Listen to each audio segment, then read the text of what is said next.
On the 14th day of March in the year 1857, under the stately colonnades of the Richmond Exchange, a solitary human existence was exchanged for a sum equivalent to $378,000 in today's monetary value. The auctioneer's hammer struck the podium 17 times before the ultimate offer was finalized. At that very moment, 3 individuals in the assembled throng collapsed where they stood. No account exists to clarify why this specific transaction commanded a price that surpassed the cost of 12 seasoned farm laborers, nor the reason the purchaser immediately conveyed his acquisition 200 meters toward the northwest, into the embrace of the Blue Ridge Mountains, never to be seen again within the settled regions of Virginia. The Commonwealth's archives house a solitary leather-bound register detailing the transaction, but 7 pages have been meticulously excised with a blade, leaving only the ghostly impressions of ink that have bled through from the verso. What rendered a single human life worthy of such an extraordinary sum? What hidden truth validated a price that plantation proprietors would later recall with hushed scandal for decades? Before we delve deeper into the chronicle of the Richmond Exchange and the sale that fundamentally redefined the understanding of human commerce in the pre-war South, we invite you to become a vital part of our burgeoning community. Please subscribe to Dark Cotton and activate the notification bell for narratives such as this, deliberately obscured by the silence of history, deserve to be brought to light. Kindly leave a comment indicating the state or city from which you are listening. We are eager to observe the growth of our fellowship of truth seekers. Now let us return to that particular March morning when something extraordinary stepped onto the auction block. The transaction that unfolded that morning would leave an indelible scar on Richmond's collective memory. Yet to comprehend its significance, one must first grasp the essence of the city itself in those final years preceding the conflict. Richmond, in 1857, stood as the crown jewel of Virginian commerce, its tobacco warehouses lining the James River like testaments to unparalleled prosperity. The city's verdant avenues meandered between the grand edifice of the Capitol, a design attributed to Jefferson himself, and the bustling market districts where fortunes were made and lost daily. Church bells chimed the hours from a dozen spires, summoning the devout to worship in a city that considered itself the very epitome of Southern civilization.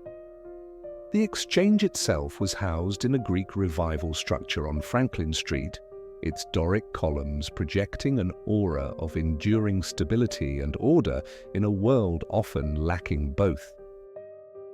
Its population of 38,000 souls stratified themselves along predictable lines.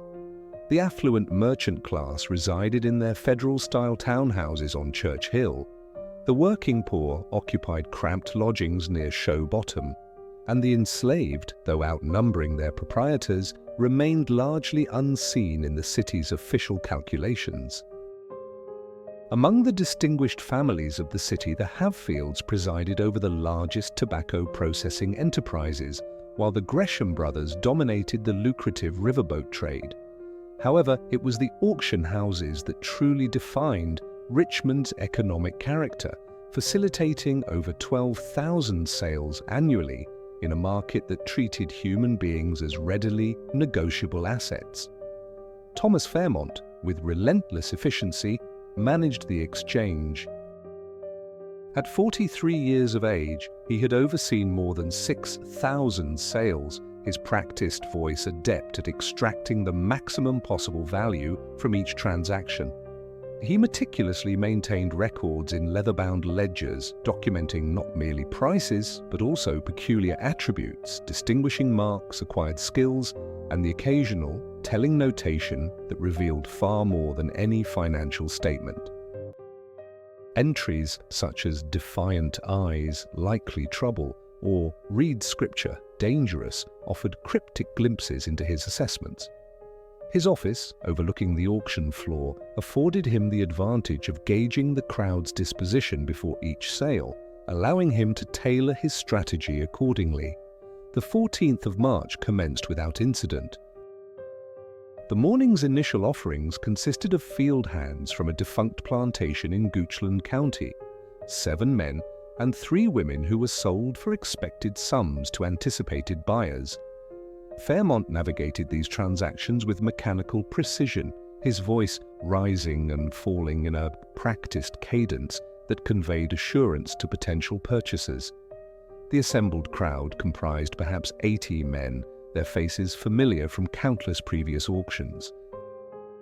Then, precisely at 11:47 according to the exchange clock, everything shifted.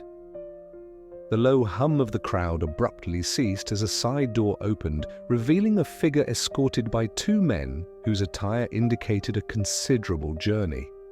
Their boots bore traces of unpaved roads and their coats showed signs of rugged travel. However, it was the 3rd individual, a woman, who captured everyone's undivided attention. She stood approximately 5.5 feet tall, her posture unnervingly erect despite the iron manacles binding her wrists. Her skin displayed the deep tan of outdoor labor, yet her hands were devoid of calluses or scars, none of the typical marks accumulated on enslaved individuals engaged in plantation work. She wore a simple cotton dress, clean but unadorned, and her hair was drawn back in a severe bun, accentuating a face of remarkable composure. Her age was difficult to ascertain, seeming to fall somewhere between 25 and 35 years, but it was her eyes that first stirred whispers among the assembled buyers. They reflected no trace of fear, no resignation, no discernible emotion whatsoever. Fairmont descended from his elevated platform, his expression betraying a fleeting moment of bewilderment. He conferred briefly with the 2 escorts, examining documents they produced from worn leather cases. His lips moved silently as he read, and those closest to the exchange would later attest that his face cycled through shades of pallor and flush before settling back into a disconcerting paleness. He gazed up at the woman, then back at the papers, and once more at her, with an expression that suggested he had fundamentally misread the very nature of reality. Upon returning to his platform, his voice, for the first time in his 2 decades of conducting sales, carried an unfamiliar tremor of uncertainty. "Gentlemen," he began, "we have before us today an unusual lot. The seller wishes to remain anonymous, as is their legal right under Virginia statute. The property before you has been designated Lot 37, no name provided, age estimated at 30 years, origin undisclosed, no documented history of fieldwork, house service, or skilled trade." From the crowd, a voice inquired, "What is her value then, Fairmont? Why waste our morning?" Fairmont's jaw tightened. "The opening bid has been set at $5,000. A profound silence descended upon the exchange, heavy as a physical entity. $5,000 exceeded the annual income of most men present.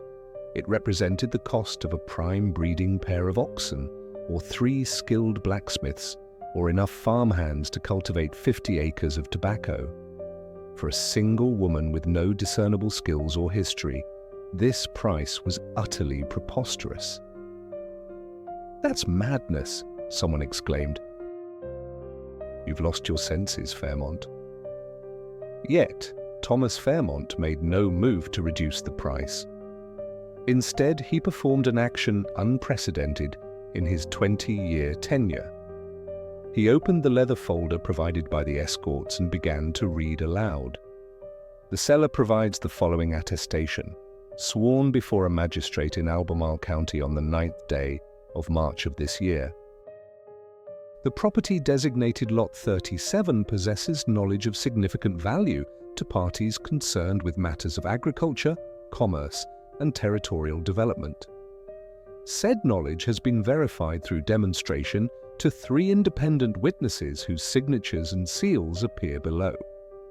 The purchaser will receive, along with the bill of sale, a sealed letter containing specific instructions for extracting said knowledge. The seller guarantees the accuracy of all information obtained through proper application of these instructions. The assembly's bewilderment intensified, bordering on outright anger. Men began shouting questions simultaneously. What knowledge? What demonstration? What instructions? Fairmont raised his hand for silence, then continued reading, his voice diminishing with each word. The seller further states that attempts to force disclosure through ordinary interrogation will prove futile. The property has been conditioned through methods both legal and effective to reveal information only under circumstances detailed in the sealed letter. The seller accepts no responsibility for consequences arising from improper handling of the property or failure to follow provided instructions. He looked up, his face grave. The opening bid remains $5,000.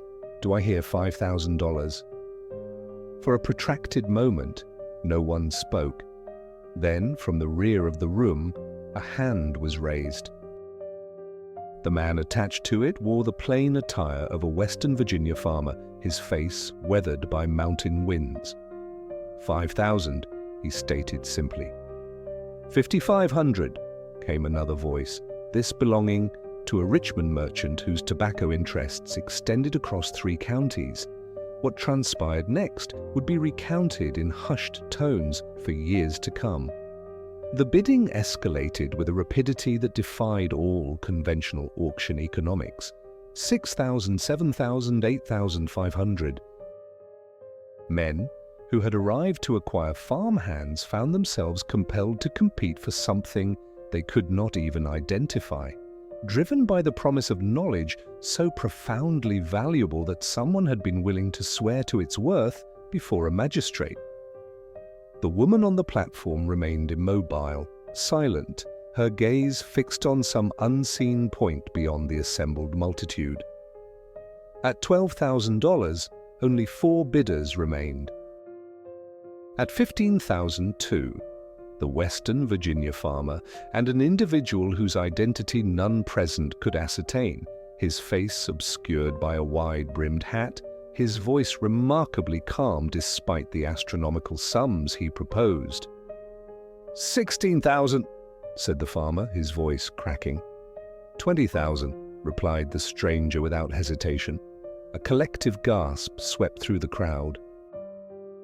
$20,000 exceeded the value of most functioning plantations, including land, structures, livestock, and enslaved laborers. For a single human being, it represented a price far beyond all reason. The farmer stood in silence for a considerable duration, his features contorted with an emotion oscillating between frustration and despair. He then turned and, pushing through the throng, disappeared into the March sunshine. The stranger stepped forward, producing from his coat a bank draft that caused even Fairmont's seasoned hands to tremble as he accepted it. The entire transaction concluded within 43 minutes. Legal documents were duly signed, witnessed, and sealed. The bank draft underwent verification by a courier dispatched to the Bank of Virginia on Main Street. Once all formalities were concluded in accordance with Commonwealth law, Thomas Fairmont presented the stranger with 2 items, a bill of sale bearing the exchange's official seal and a sealed envelope marked with a wax impression of an emblem no one present recognized. The stranger took possession of his purchase without uttering another word. He produced a key, unlocked her manacles with a practiced motion, and gestured toward the side door. She walked beside him with the same unsettling composure she had maintained throughout the entire proceedings, and together they vanished into the labyrinthine streets of Richmond. 3 days later, when inquiries began to surface regarding the buyer's identity, investigators discovered that the bank draft had been issued from an account belonging to a livestock company registered in Staunton, a city situated over 100 miles to the northwest in the Shenandoah Valley. The company's listed address corresponded to a grain warehouse that had remained vacant for 7 years. The magistrate in Albemarle County, who had purportedly witnessed the seller's attestation, could not be located, although courthouse records substantiated the authenticity of his seal. The 3 independent witnesses mentioned in the sworn statement were never identified, and the woman who had been sold for $20,000 was never again seen in Richmond. The repercussions of the sale rippled through Richmond society like a stone cast into still waters. Within a week, Thomas Fairmont shuttered the exchange for 3 days, citing personal illness. Upon its reopening, he steadfastly refused to discuss Lot 37 with anyone, directing all inquiries to his attorney, who offered only a curt statement confirming the legality of the sale under Virginia statutes. Fairmont's ledger entry for March 14th occupied an entire page, an unusual detail given his typically concise notations. However, when a curious clerk attempted a closer examination, he discovered that 7 sequential pages had been removed with surgical precision, leaving only the faintest residue of text bleeding through from the reverse of the remaining sheets. Rumors proliferated with the speed characteristic of scandal-ridden communities. Some asserted the woman possessed knowledge of hidden Confederate gold, though the war was still 4 years in the future, and no one could explain how an enslaved person might acquire such information. Others whispered of stolen plantation account books, documents capable of ruining prominent families if their contents became public. A tavern proprietor near Shockoe Bottom swore he had heard the woman speak in an unfamiliar tongue, though he could not elucidate how he had been close enough to overhear her. The most persistent narrative revolved around the sealed letter. According to this account, passed from merchant to merchant in hushed conversations, the instructions outlined a specific ritual involving isolation, darkness, and questions posed in a precise sequence. The woman would only respond if these conditions were met exactly, and her answers would purportedly reveal the locations of something of great value, perhaps mineral deposits or forgotten land surveys that could alter property boundaries worth thousands of dollars. Some claimed she was a surveyor's daughter who had committed her father's secret maps to memory before his demise. Others insisted she had worked in a cartographer's office and pilfered information concerning Western territories before Oklahoma and Kansas had been properly charted. However, the accounts that gained the most traction involved the 3 men who had collapsed during the auction. One, a tobacco factor named William Ducker, regained consciousness within minutes and departed the exchange without explanation. The second, a riverboat captain known as Nathaniel Cross, required assistance to reach his residence on Clay Street, where he confined himself to his study and refused all visitors for a week. The third man, whose name has not been preserved in any records, was carried away by friends and never reappeared in Richmond society. Though some claim to have seen him months later in Petersburg, his hair had turned white and his hands trembled uncontrollably whenever the exchange was mentioned. The most intriguing development occurred 6 weeks after the sale, when a reporter for the Richmond Dispatch named Charles Whitfield decided to investigate the transaction for a feature article. Whitfield was renowned for his tenacity and his ability to extract information from reticent sources. He commenced his inquiry by examining courthouse records in Albemarle County, searching for the magistrate's attestation.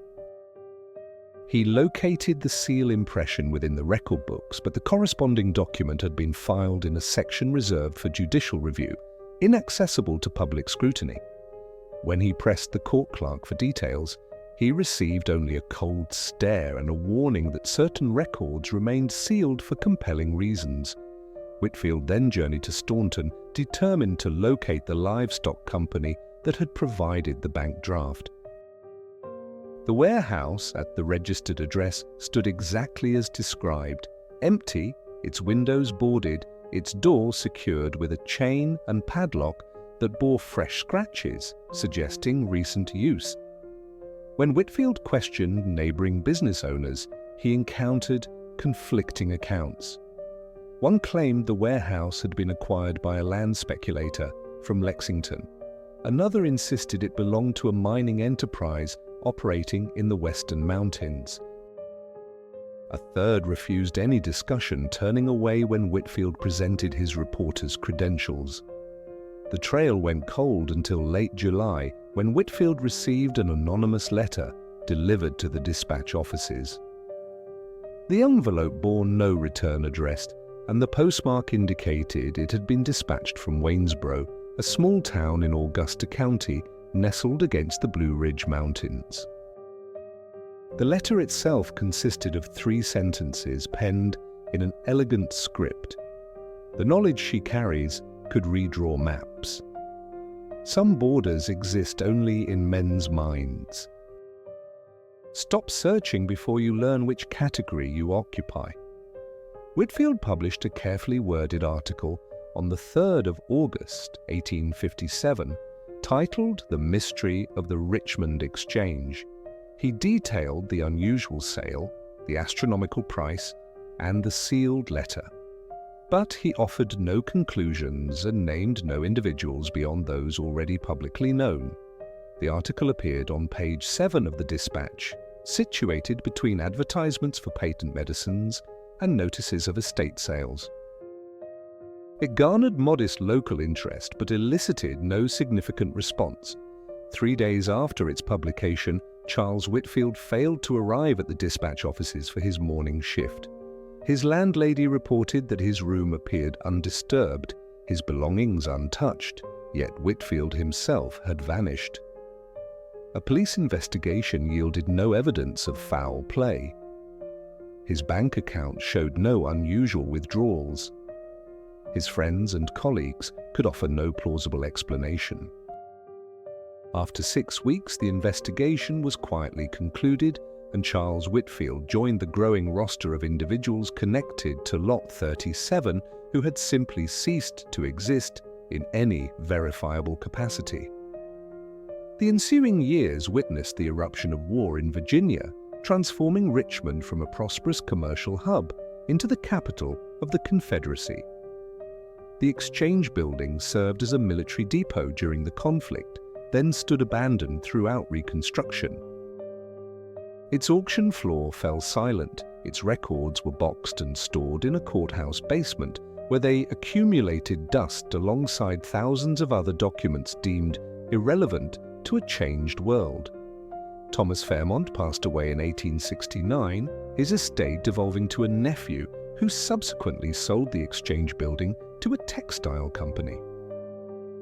The nephew reported discovering among his uncle's possessions a locked iron box that Fairmont's will specifically stipulated must be cast into the James River unopened. The nephew complied, although he later confided to friends that the box had been surprisingly heavy, as if filled with lead type or printing plates. Nevertheless, the narrative refused to completely fade.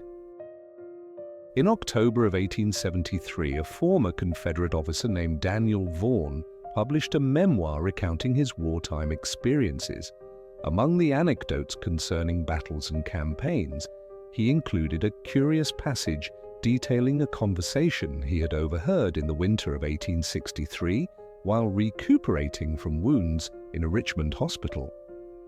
2 elderly gentlemen were discussing bygone days, and one mentioned the infamous Exchange sale of 1857.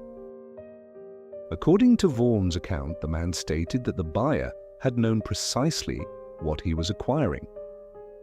He had been searching for 3 years, traveling from Baltimore to Charleston in pursuit of someone possessing that particular knowledge. Upon finding her, price became an irrelevant consideration. He would have paid $50,000 if necessary. "Some secrets," he allegedly remarked, "are worth more than gold, for they reveal where the gold lies buried." The passage generated minimal attention upon the memoir's publication. Virginia was still grappling with the aftermath of war and Reconstruction, and few readers evinced concern for mysterious auction sales from 16 years prior. However, Vaughan's words would resurface decades later, when a historian researching antebellum commercial practices stumbled upon them and began posing new questions regarding what knowledge could possibly justify such an extraordinary price. The historian's name was Margaret Holloway, and by 1891 she was already establishing a reputation as one of the few women willing to unearth uncomfortable truths about Virginia's past. Her fascination with the exchange sale commenced serendipitously, sparked by a footnote in Daniel Vaughan's memoir while she was investigating economic patterns in pre-war Richmond. The mention of $20,000 immediately captured her attention. She possessed sufficient knowledge of antebellum pricing to recognize the sum as wildly aberrant, and her academic training had instilled in her the principle that aberrations often concealed larger underlying patterns. Holloway initiated her investigation at the Richmond courthouse, requesting access to the exchange records that had been transferred there during Reconstruction. The registrar initially demurred, stating that the records were disorganized and would take weeks to retrieve, but Holloway remained resolute. Eventually, she found herself in a damp basement filled with water-damaged containers holding fragments of Richmond's commercial past. The account books were there, numerous volumes detailing countless transactions in Thomas Fairmont's meticulous script. She located the entry for March 14, 1857, without delay. The missing pages were evident, their absence creating a void in the sequential pagination. However, Holloway observed a detail an inattentive viewer would overlook: the indentations transferred to the adjacent leaves. By angling the ledger under lamplight at precise positions, she could make out faint traces of writing. Western survey markers, ridge line above seam, follows 3 feet depth. The wording suggested geological or topographical information, not the typical personal details recorded for enslaved individuals being sold. Holloway dedicated 3 days to deciphering more, employing various illumination methods and even a loupe borrowed from a Main Street jeweler. She managed to recover approximately 40 incomplete words from the 7 absent pages, sufficient to convince her that the omitted entries described something pertaining to land boundaries or perhaps mineral deposits. Her subsequent pursuit led her to Stunton, retracing a path taken 34 years prior. The warehouse had been razed in 1885 and replaced by a hardware establishment whose proprietor knew nothing of its previous tenants. Yet, Holloway proved more assiduous than Whitfield. She scrutinized property transfer deeds at the Augusta County Courthouse, tracing the warehouse's ownership backward through a series of transactions. The chain of title revealed a recurring pattern. The building had changed hands 7 times between 1857 and 1885, with each transfer occurring within months of the preceding one. Furthermore, each new proprietor listed an address in a different Virginia county. The final owner before its demolition was registered as a trust managed by an attorney in Charlottesville. However, upon attempting to locate this legal counsel, Holloway discovered he had retired in 1887 and relocated to Philadelphia, leaving no forwarding information. Dead ends mounted. Every promising avenue dissolved into confusion or silence. Holloway began to suspect deliberate obfuscation, a calculated effort to conceal any link to the original transaction. Yet she possessed a researcher's tenacity, and in November 1891 she experienced a breakthrough that would fundamentally alter the course of her inquiry. While examining tax registers in Albemarle County, searching for any properties linked to the enigmatic livestock company, Holloway uncovered an unusual land conveyance dated April 1857, precisely 1 month after the exchange sale. A parcel of 240 acres in the Blue Ridge Mountains near a locality known as Swift Run Gap had been acquired by a buyer identified solely as J. Marlowe, agent. The recorded purchase price was $12,000, a considerable sum for mountain terrain generally deemed unsuitable for agriculture. More critically, the property's official description included a peculiar annotation. Bounded on north by granite outcrop bearing survey mark 1749, on south by creek branch following limestone formation, on east by ridge line above coal seam exposure. The geological specificity immediately captured Holloway's attention. Most land descriptions of that era relied on trees, streams, and other readily discernible features. This description implied an individual with intimate knowledge of the property's subterranean characteristics, the kind of insight requiring either geological surveying or direct mining experience. Holloway journeyed to Swift Run Gap in December 1891. It was an arduous expedition involving 2 train changes and a final stagecoach ride into a mountainous region seemingly untouched by the impending 20th century. The land referenced in the tax records lay 3 miles from the closest settlement, accessible only by a narrow path winding through dense woodland. She engaged a local guide named Samuel Fletcher, a man in his 60s who had been born in these mountains and knew every ravine and crest. Fletcher listened to Holloway's description of the property and then nodded slowly. "You mean the Marlowe place? Been deserted nigh on 20 years. Nobody goes there." Peculiar history to that land. When Holloway pressed him for details, Fletcher's demeanor grew guarded. "My father worked a claim nearby back in the 50s. He recalled when Marlowe arrived with a woman, built a cabin up there, kept entirely to themselves, stayed perhaps 3 years, then one spring they were simply gone. The cabin remained vacant until it crumbled." He paused, clearly hesitant to proceed. Holloway waited, understanding that silence often elicited disclosures more effectively than direct questioning. "During those 3 years," Fletcher continued, "Marlowe hired local men intermittently for day labor, mostly digging. My father took one such job in 1858, said Marlowe paid well but imposed peculiar conditions. The men worked in shifts, never more than 2 at a time, and Marlowe always had the woman present during the work. She would stand nearby, sometimes pointing, sometimes speaking quietly to Marlowe, directing where they should excavate. My father said they unearthed a coal seam, quite substantial, precisely where she indicated. Later, I heard similar accounts from other men who worked for Marlowe. They would dig at spots she designated and invariably discovered something valuable: iron ore deposits, limestone formations suitable for construction, or underground springs capable of powering machinery."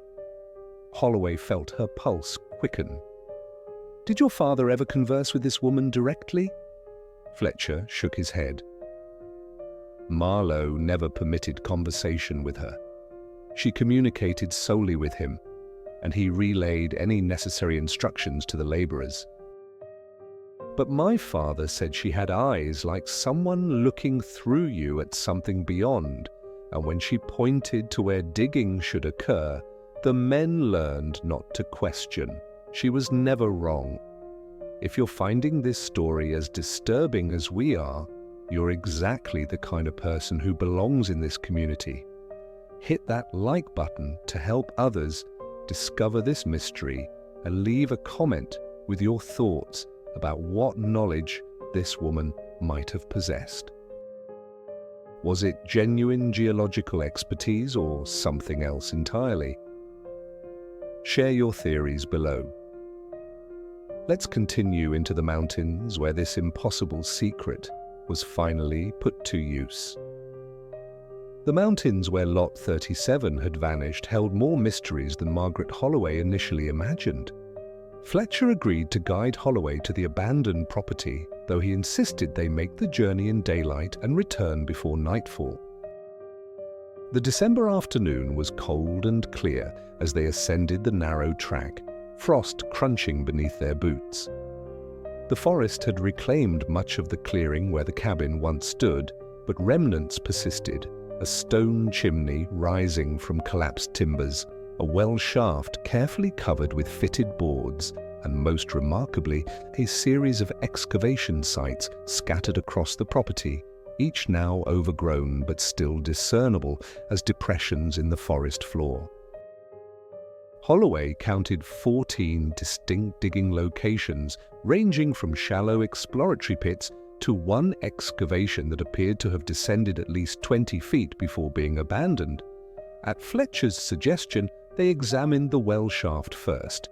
When he lifted the covering boards, they discovered that the shaft had been sealed with clay and stones at a depth of approximately 8 feet, an unusual construction choice suggesting the well's purpose extended beyond water collection. "This is how Marlowe stored his ore samples," Fletcher explained.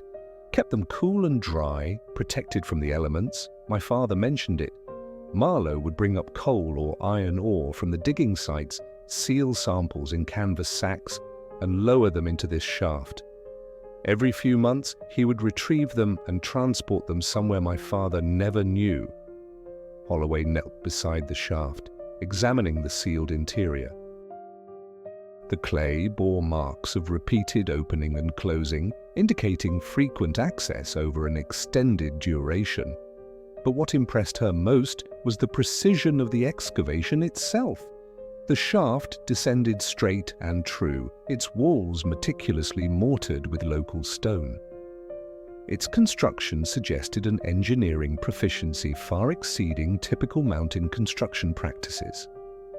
They spent 2 hours exploring the property, examining each digging site sequentially.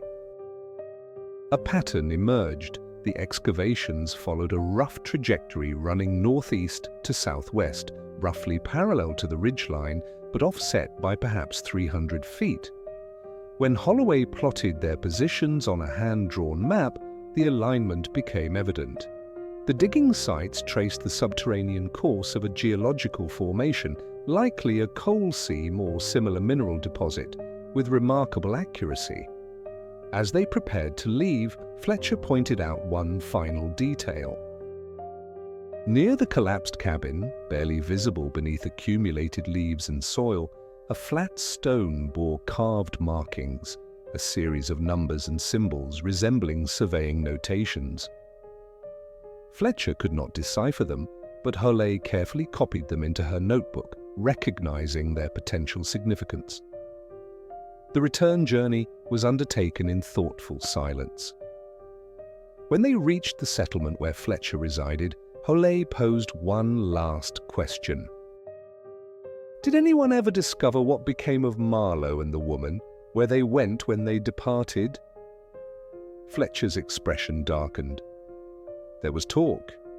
Some said Marlowe sold his survey information to a mining company in Pittsburgh, amassed a fortune, and vanished westward. Others claimed he perished up there in the mountains, and the woman simply walked away, dissolving back into whatever world she hailed from. But my father believed something different. He said that in the spring of 1860, he saw a woman matching her description boarding a train in Charlottesville, traveling alone, clad in fine attire inappropriate for someone of her legal standing. He didn't approach her, didn't alert the authorities, simply watched her board a private car attached to a northbound train. He claimed she turned at the last moment before boarding, looked directly at him, though they were 50 feet apart, and smiled. Not a friendly smile, he said. A smile of recognition, as though she knew he had worked on Marlowe's property and wanted him to grasp something significant. He could never articulate what that might be. Margaret Holloway returned to Richmond on December 19, 1891, her mind consumed by implications she scarcely dared to voice. The evidence she had gathered suggested something that defied all assumptions about the antebellum South's social hierarchy. An enslaved woman possessing sophisticated geological knowledge, valuable enough to command an astronomical price, and precise enough to pinpoint mineral deposits with an accuracy that seemed almost preternatural.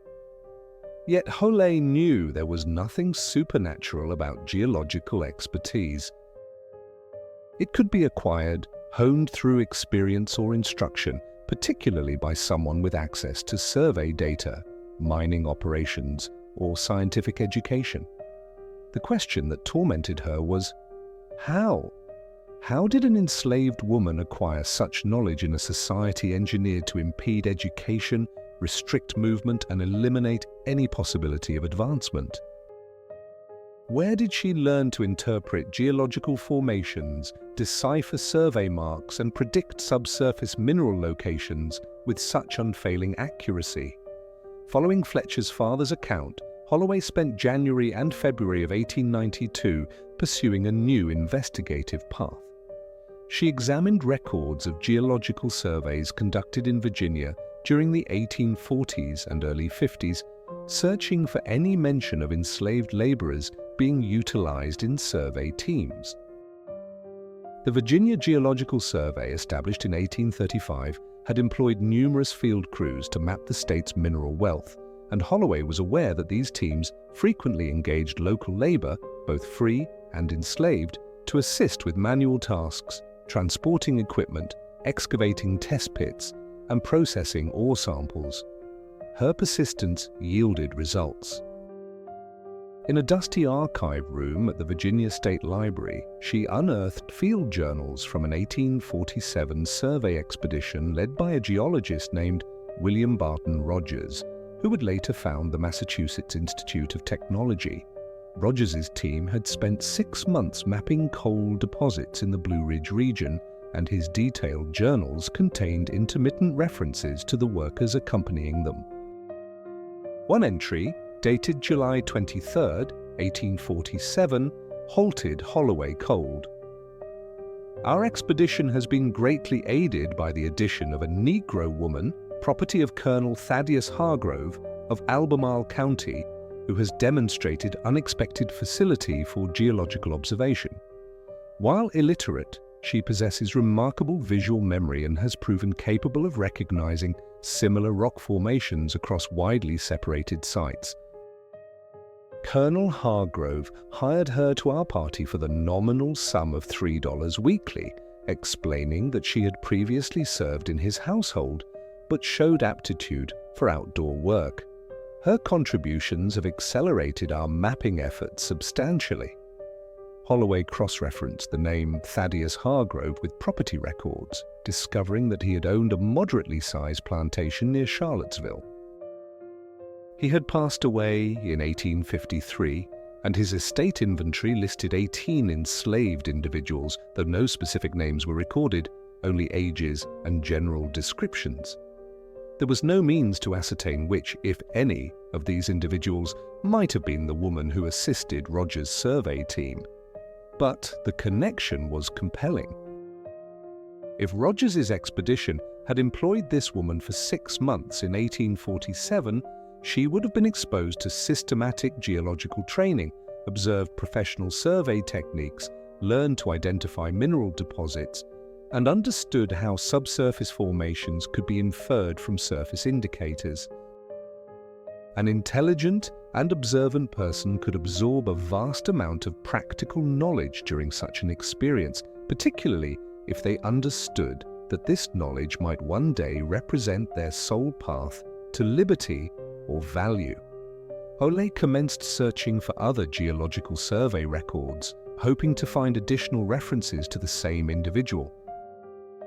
She discovered 2 more potential allusions, a brief notation in an 1848 survey report mentioning the Hargrove woman, previously employed, whose services would be valuable if available, and a letter from 1849 in which a surveyor requested permission to engage an enslaved woman with demonstrated geological aptitude for an expedition in Kentucky. Although the letter provided no indication as to whether this request was granted, the pattern suggested something extraordinary. A woman who had somehow acquired valuable technical skills through circumstances that defied every social convention of her era, who had then been removed from plantation labor and employed in scientific work, accumulating knowledge that would eventually render her worth an unimaginable sum on the Richmond Exchange auction block.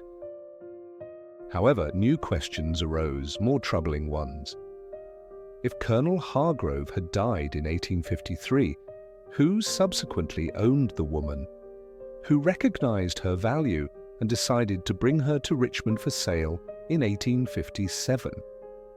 And, most disturbingly, who was the buyer who identified himself as J. Marlowe, paid $20,000 and transported her to the mountains, where her knowledge could be exploited in complete seclusion? Hollet's investigation took a disturbing turn in March 1892 when she received a letter from a source who insisted on anonymity.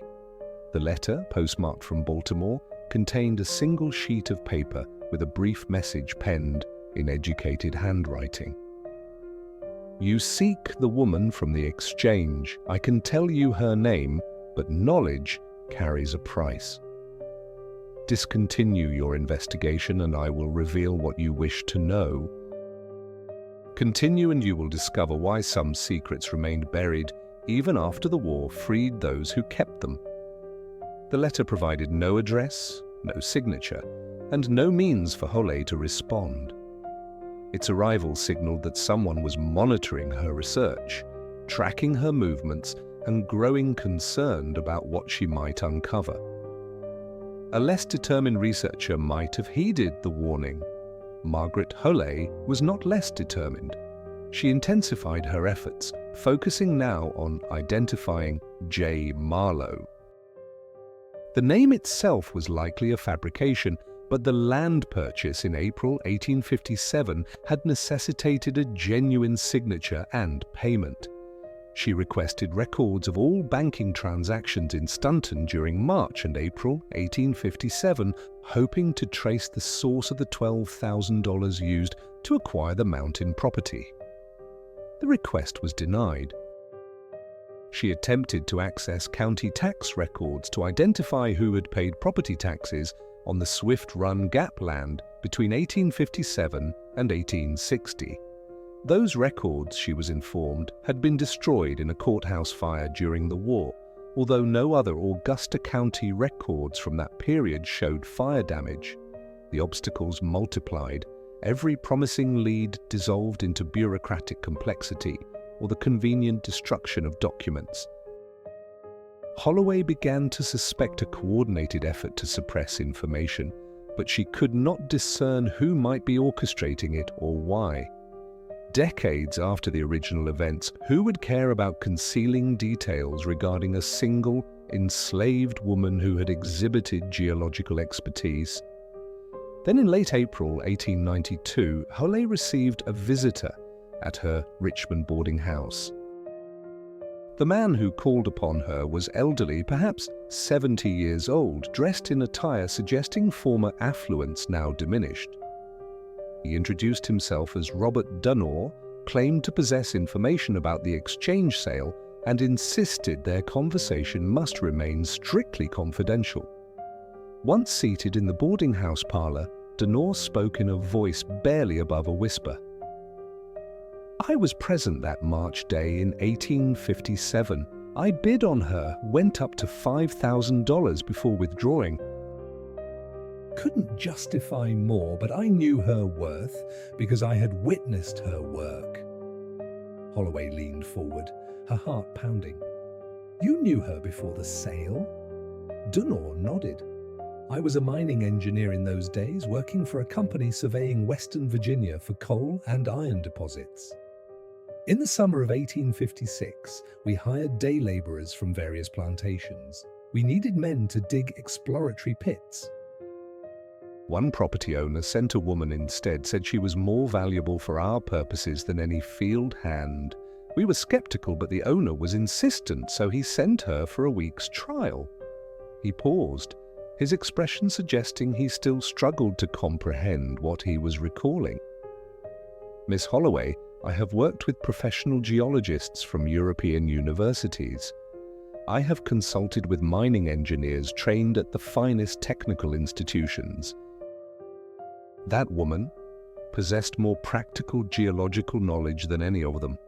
She could read a landscape the way you or I read a newspaper.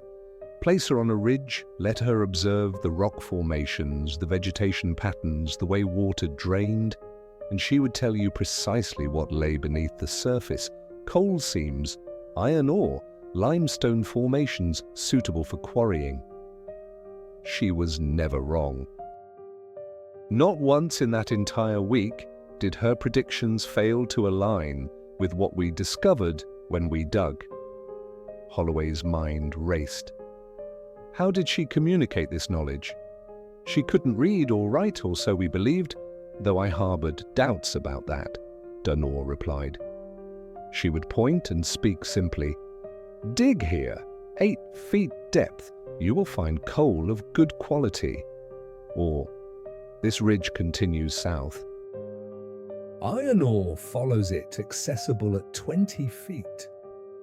We would dig, and by heavens there it would be, exactly as she described. What happened after that week? Dunor's expression darkened. Our company wanted to hire her permanently, offered her owner substantial monthly payments. He refused. We strongly urged him, emphasizing the immense value she held and the substantial revenue her expertise could generate.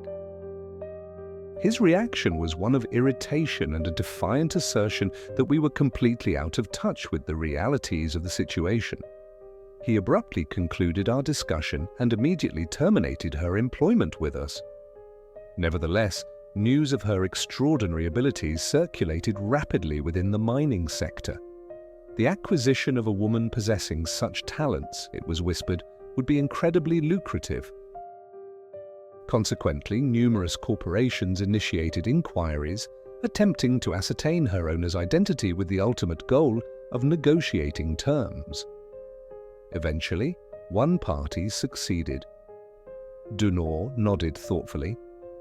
Whoever brought her to Richmond for sale possessed a profound understanding of her unique capabilities. That sealed correspondence, which Fairmont had referenced, detailing methods for extracting her knowledge, was merely a theatrical ploy designed to inflate her market value. The woman required no elaborate rituals, no darkness, no such theatrical embellishments.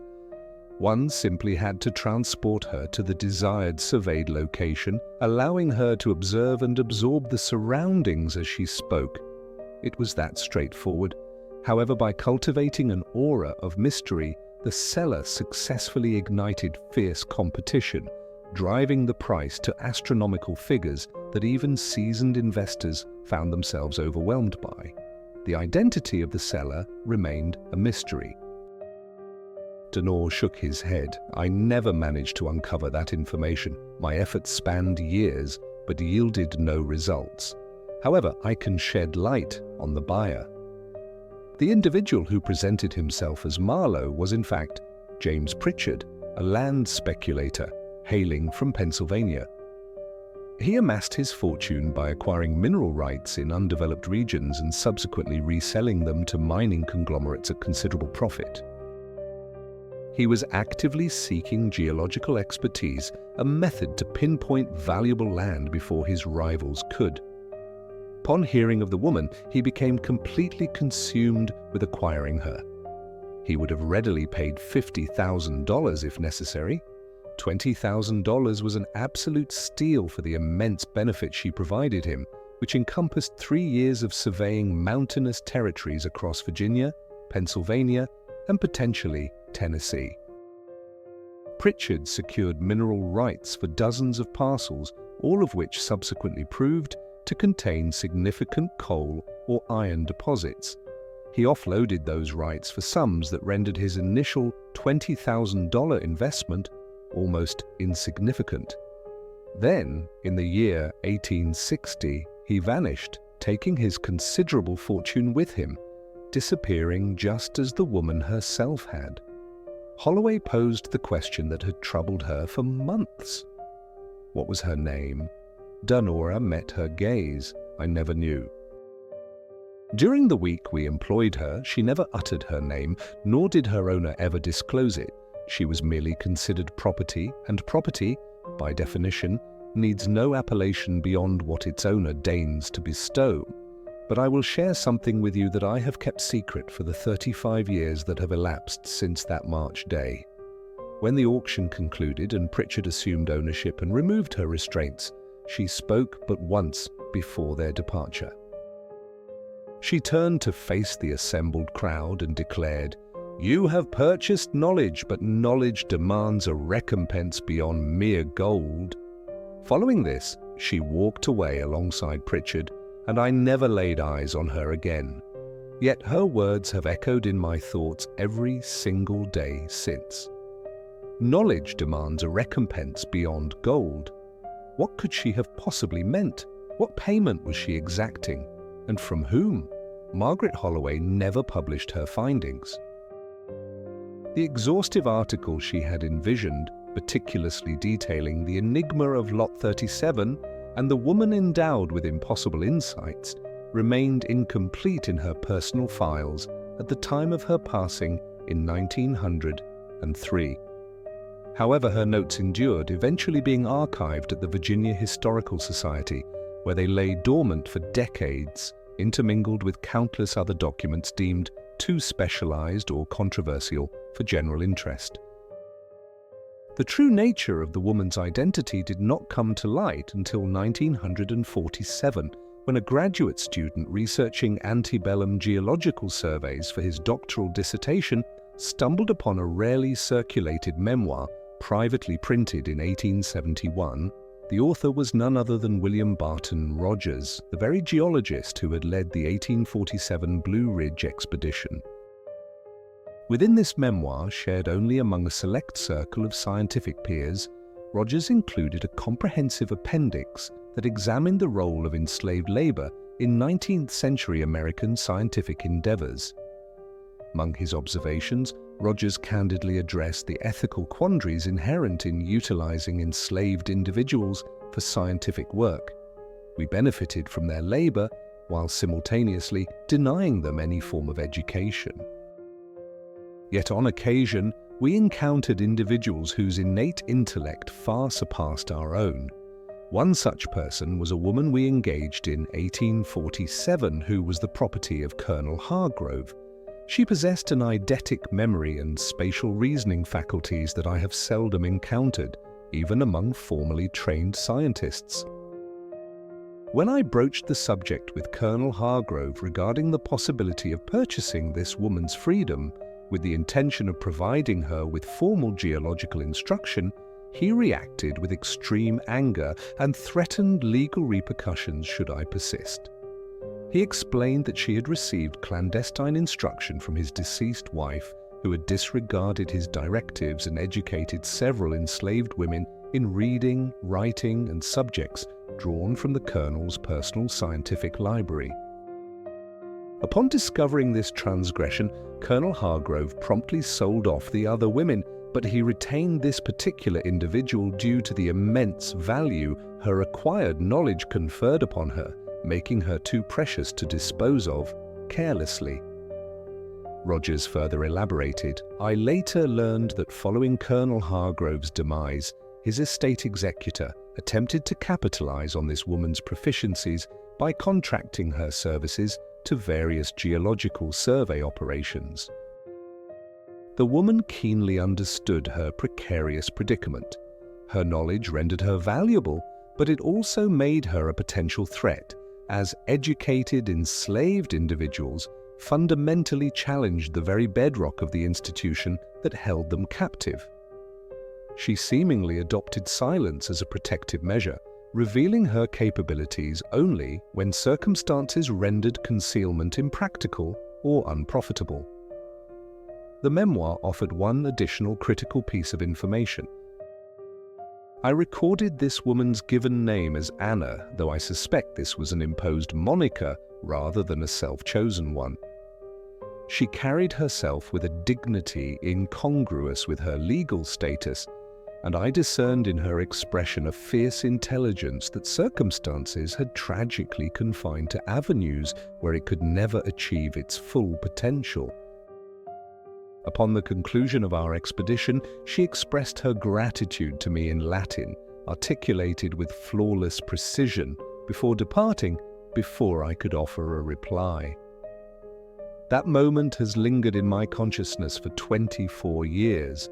We deprived that woman of everything: her liberty, her autonomy, her right to cultivate the intellectual gifts with which she was so abundantly blessed. Nevertheless, she maintained her composure and utilized the fragments of knowledge she had either illicitly obtained or been bestowed with to generate value where society dictated she possessed none. I have no knowledge of her fate following Colonel Hargrove's passing, but I fervently hope she found some measure of justice in a world designed to deny it. The graduate student who unearthed Roger's memoir was named Thomas Edgerton, a young man possessing the investigative acumen of a natural historian. He drew a connection between Roger's account and the fragmented records of the Richmond exchange sale, deducing with high probability that Anna and Lot 37 were indeed the same individual.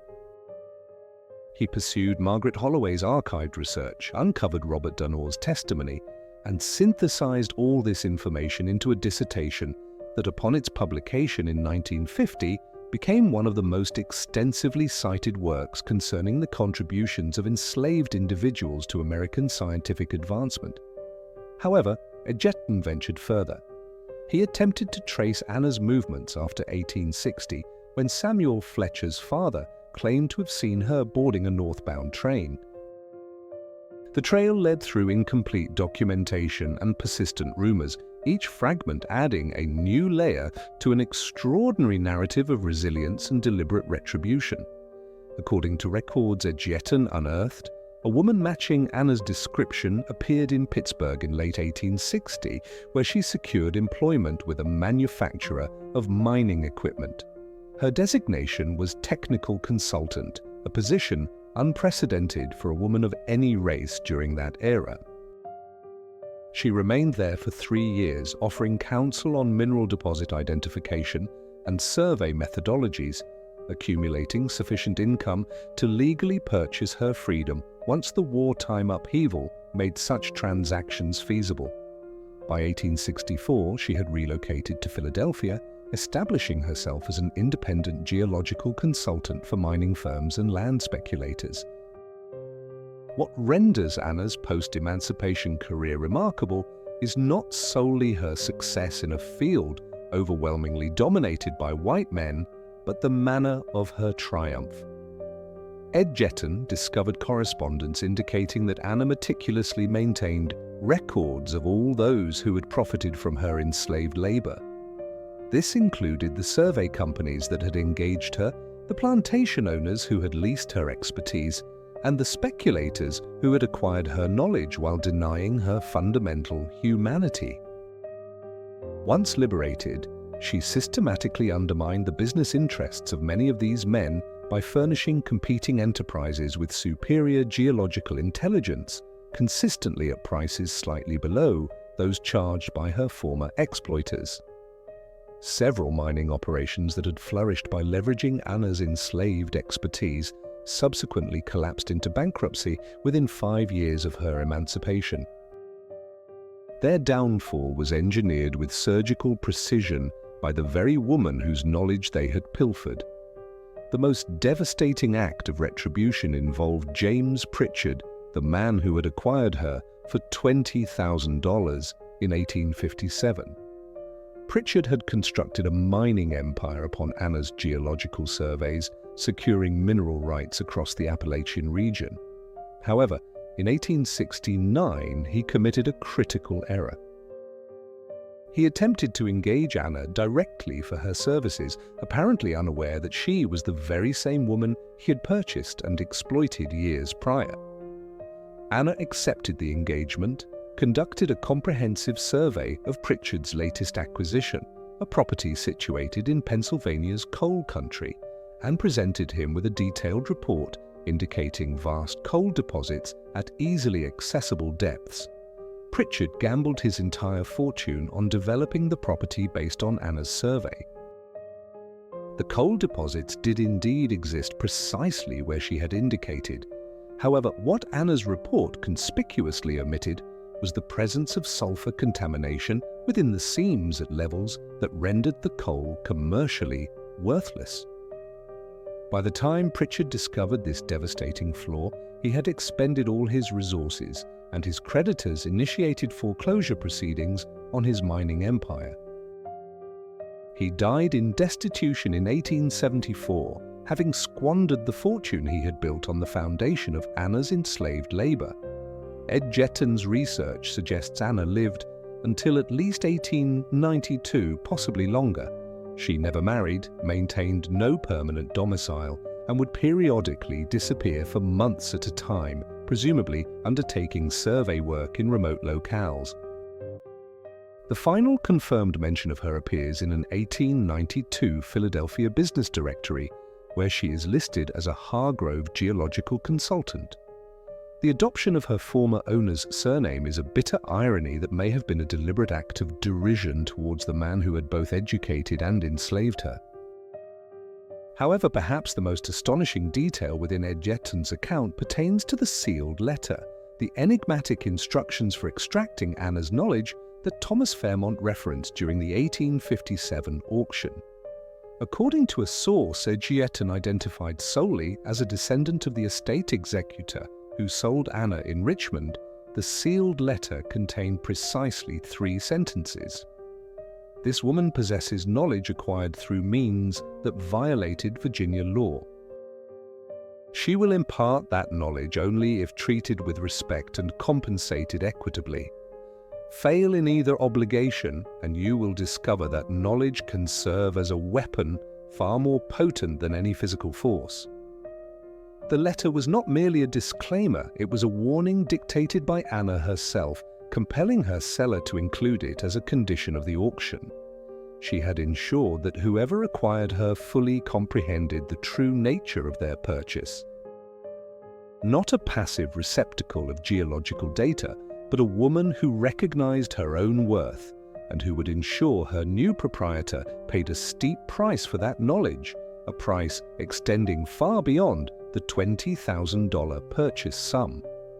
Thomas Ed Jetton's dissertation, The Geologist Who Could Not Be Free, Anna and the Economics of Enslaved Expertise, was published in 1950 by the University of Virginia Press. It achieved modest sales, attracting primarily an academic readership interested in the confluence of slavery, science, and American economic development. The book garnered respectful reviews in historical journals, received no major accolades, and gradually receded from prominence as newer scholarly works emerged. However, among a specialized cohort of researchers focused on the intellectual contributions of enslaved individuals to American progress, Ed Jetton's work became seminal. It definitively demonstrated that enslaved people had participated in scientific endeavors at levels previously unacknowledged, that some had attained sophisticated technical knowledge despite systemic efforts to impede their education, and that the intellectual capital generated by enslaved labor had enriched countless white Americans who never recognized the origin of their prosperity.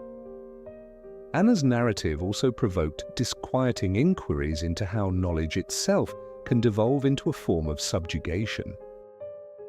She had been educated against her owner's wishes, only to find that such education transformed her from a domestic servant into a commodity valued at $20,000. Her knowledge bestowed upon her value, but not freedom. Even after emancipation, she remained ensnared by circumstances, unable to publicly claim credit for her geological expertise, as doing so would expose her former enslaved status and undermine her credibility within a profession dominated by white men. She was compelled to operate from the shadows, wielding her knowledge as a weapon against those who had exploited her, because open acknowledgement would have invited either ridicule or violent suppression. The Richmond Exchange Building, where Anna stood on that March morning in 1857, was razed in 1953 to make way for a parking structure. No historical marker commemorates the site, and few residents of Richmond today are aware that anything of significance transpired there. The leather-bound ledgers chronicling thousands of antebellum transactions, including Lot 37, remain archived at the Virginia State Library, accessible to researchers by appointment, but are seldom consulted. The 7 missing pages have never been recovered, and speculation persists regarding what information Thomas Fairmont deemed essential to obliterate. The Samuel Fletcher family maintained their ancestral home in the Blue Ridge Mountains for an additional 3 generations before relinquishing the property to a logging company in 1941. The dilapidated cabin where Anna resided during her 3 years with James Pritchard has long since decayed, leaving no discernible trace save for a subtle indentation in the forest floor and the sealed well shaft that occasionally perplexes modern hikers who happen upon it. The 14 excavation sites she pinpointed remain visible to discerning eyes. Each one marks a location where her uncanny knowledge transformed worthless mountain terrain into valuable mineral deposits. Margaret Holloway's unfinished manuscript concerning the exchange sale was discovered among her personal effects by a niece who subsequently donated them to the Virginia Historical Society in 1904. The niece appended a note explaining that Holloway had abruptly ceased work on the project in May 1892, offering no explanation beyond a brief assertion that certain narratives resist definitive closure because their significance transcends any comfortable conclusion. Holloway dedicated her final decade to researching other subjects, producing several well-regarded articles on Virginia's commercial history, but she never again delved into matters related to enslaved labor or the auction houses of Richmond.